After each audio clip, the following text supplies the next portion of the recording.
Hi. ఈ సృష్టిని చూచినప్పుడు నాకు ఒకటి గుర్తొస్తుంది. ఒక మెకానికల్ ఇంజనీర్ చేతిలో కొన్ని వస్తువులను పెడితే దాన్ని మనకు ఉపయోగపడే ఒక యంత్రంగా తయారు చేస్తాడు. ఒక సైంటిస్ట్ చేతిలో కొన్ని పరికరాలను పెడితే అది మనకు ఉపయోగపడే వస్తువుగా తయారు చేస్తాడు. అలాగే ఒక కుమ్మరి చేతిలో మట్టిని పెడితే కుమ్మరి దాన్ని ఒక మంచి పాత్రగా తయారు చేస్తాడు. అలాగే నీవు ఎవరి చేతిలో నీ జీవితాన్ని పెడుతున్నావు అన్న దాన్ని బట్టే నీ భవిష్యత్, నీ ఫ్యూచర్ ఆధారపడుతుంది.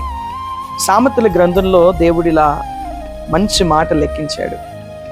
నా కుమారుడా, నీ హృదయాన్ని నాకిమ్ము అని అన్నాడు. నిజమే, ఈరోజున నీ జీవితాన్ని ఈ లోకపు చేతుల్లో పెట్టడమే ఏమో నీ లైఫ్ బాగలేదు, నీ ఆలోచనలు బాగలేవు, నీ ఫ్యూచర్ డెసిషన్స్ బాగలేవు. ఎందుకంటే ఒకవేళ మెకానికల్ ఇంజనీర్ చేతిలో మట్టిని పెడితే ఏం చేస్తాడు?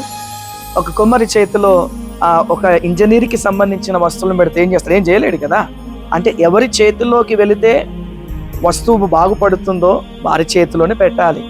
అందుకే నిన్ను, నన్ను, మనందరినీ సృష్టించిన దేవుడు ఆయన చేతిలో మన జీవితాన్ని పెడితే చాలు.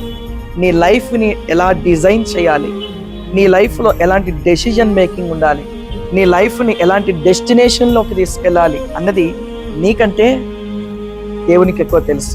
కనుక కుమ్మరి చేతిలో మట్టి పెడితే అది పాత్ర అయినట్టు, శిల్పకారుని చేతిలో రాయి పెడితే ఒక మంచి శిల్పమైనట్టు, నీ జీవితానికి ఒక షేప్, నీ జీవితానికి ఒక సోర్స్, నీ జీవితానికి ఒక సాటిస్ఫాక్షన్, నీ జీవితాన్ని ఒక శాంక్టిఫై చేసే దేవుడు ఉన్నాడు. ఆయన చేతిలో పెట్టు, నీ జీవితం బాగుపడుతుంది.